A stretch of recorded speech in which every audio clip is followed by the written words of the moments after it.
जो हाथ दिने कलम धरुला आज से हाथ में कदाल कहीं। रुको जरा सबर करो। आज्ञा हाँ, जो हाथ कलम धरी थाए से हाथ में किसी भी काम असंभव हो न थाए। एमिति भाभी मु कदाल धरी बाहर पड़ली आम बगीचा को। हेले मु बगीचा न पहुंचुणु आईनी सेठारे आगुरु पहुंचिकी हाजर हो जाइछंती।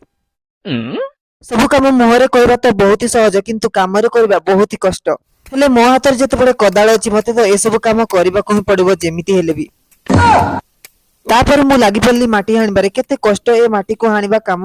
कथारे अछि परा कष्ट कले कृष्ण मिले। A few moments later. तापर आई मु नै आसलु मूला मुंजी। सतरे ए मूला मुंजी लगेबा ना बहुत ही कष्ट काम। मु गोटे मंजी पकेला बेला को सेठी 5टी मंजी पड़ी दउथिला। तथापि कष्ट मष्ट जेमिति सेमिति करी लगै सार देलु आमे मूला मुंजी को। टेक्नोलॉजी